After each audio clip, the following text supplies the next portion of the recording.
Nasi Goreng, one of my favorite dishes from Indonesia. Absolutely love this, and I'll show you how I make my version right now. Thanks. G'day everybody and welcome to my Aussie gardening kitchen. If it's your first time here, my name's Darren, but please call me Daz. And I'm going to show you my version of Nasi Goreng.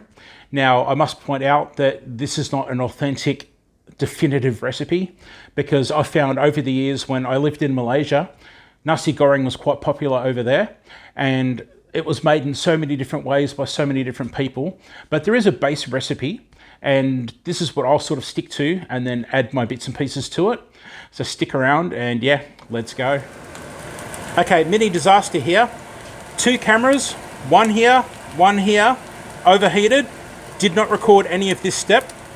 What I did was I add crushed ginger and Sambal, which is a chili that is chopped up and mixed with oil and salt. And I've added that to the onion. So I do apologize, but 2 cameras overheated and you missed this being added. So the wok is coming back to heat now. I've got those onions that are beautifully caramelized in the wok.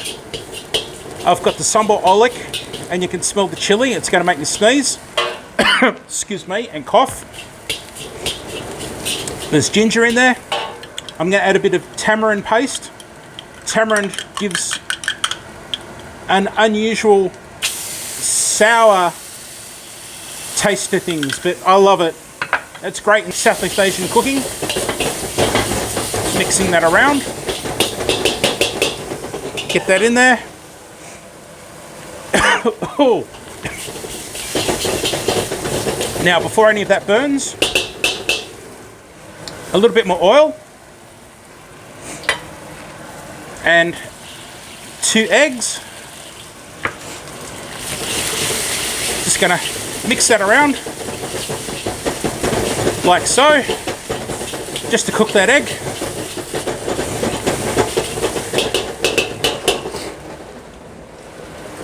That's looking fantastic. It smells great. Just scrape that egg off there so it doesn't burn. Okay, next step. Gonna get my rice. Pre-cooked rice the day before, guys. Always for fried rice dishes, pre-cook your rice the day before. Long grain rice.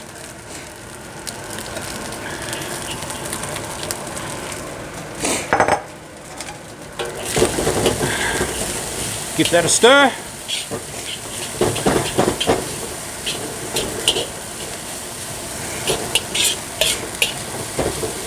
You can already see that the colour from the Sambal and the onions and the tamarind paste have started to change the colour on the rice. Now, like I do with my fried rice, I'm scraping the bottom to make sure it doesn't stick. I'm stirring it in a circular motion, and I'm also pushing down and breaking up any lumps as I go around in the circular motion. Now with Nasi Goreng, you can actually add meat if you like. You can add prawns or shrimps, you could add beef, you could add chicken. So pretty much what you do is at the start, when you're getting all your ingredients ready, just throw in your meats and give them a good browning off and stir them in, and then get your aromatic flavours in there with it, and then just keep on going and away you go. To this, I'm adding spring onions, or the greens from a spring onion. Some people call them green onions, or shallots. Get that mixed in there.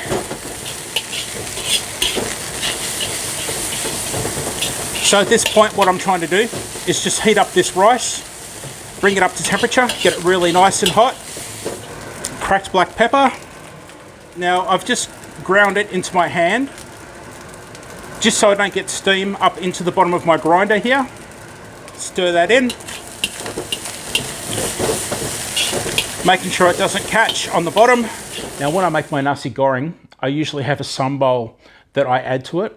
Now a Sambal is a mix of, say, chilies and shallots and garlic and a few other things, and you put them all together, blend them up, fry them in a pan in a bit of oil, get them cooking to draw out all those flavors, and then I like to store that in a jar and then just spoon that into things like Nasi Goreng. Now unfortunately, I thought I had some and I had a little tiny bit left in a jar, which is not enough for this recipe. So I'm leaving it out and I'm using alternative ingredients today. But trust me, the ingredients that I use are going to be perfectly fine and it's going to taste great. Ketchup Manis. Ketchup Manis is the magic ingredient. It's a sweet soy sauce. We'll get that in here. Absolutely love this stuff. Okay, now that's going to add a bit of moisture to the wok, so I want to stir that around, get the flavours in there and evaporate that moisture. It smells fantastic. If you're enjoying this video, please consider giving a thumbs up. It really does help my channel. YouTube will see all those thumbs up and hopefully push my video out to other people and help my channel grow. Okay, that's that part done. Get it off the heat. I'll just move that to the side. Okay, so I've just moved the wok to the side with the rice. I've now got a frying pan. Normally you could do this in the same wok, but I'm just going to use two different pans for today. I've got the frying pan heating up here. Just going to add some oil, like so. Get that moving around in the pan. Okay, I've got my oil in my frying pan. It's really nice and hot now. I want it really hot because I really want this egg to fry. Crack the egg in.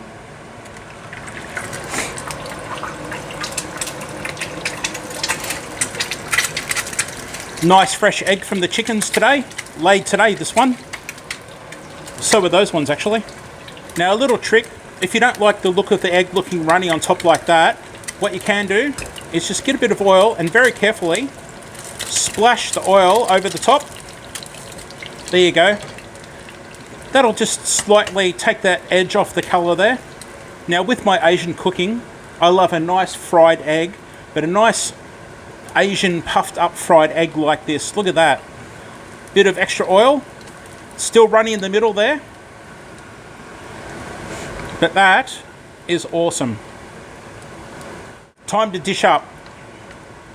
Okay, so with Nasi Goreng, I've got my nice hot rice here. And I want to get it into a bowl.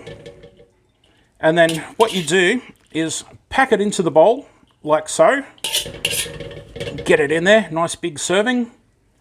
Push it down. Get it nice and packed in there like that. Bit more. Really pack it in. Squash it in there because the bowl is going to be a mould.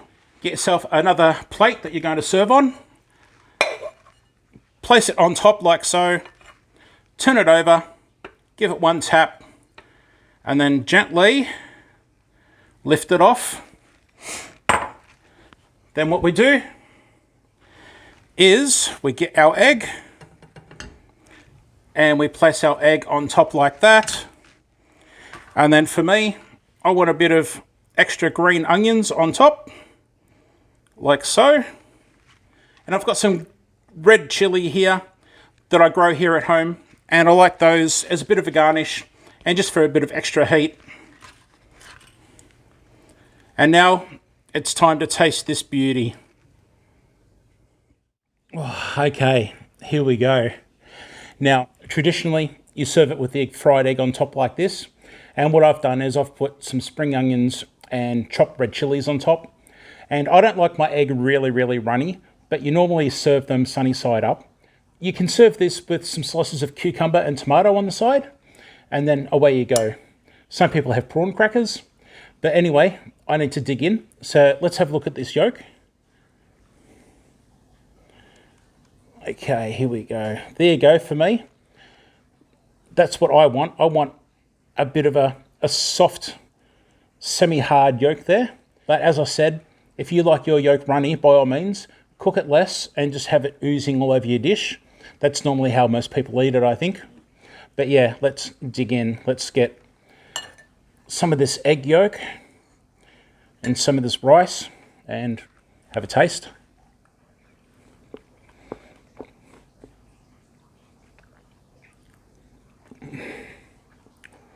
Wow. Oh, that's good. Look at that fried egg, how the oil made it all puff up and fry like that.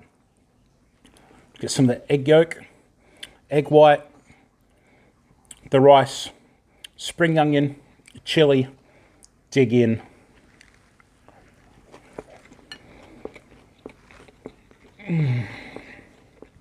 You need to try this, everybody. It's absolutely fantastic. It's so simple, but the flavors are just awesome. So it would not be a cooking video without me giving a good old Daz approves. Thanks very much for watching, and please do check out my fried rice video that I've got here on this channel. I will see you next time. Bye.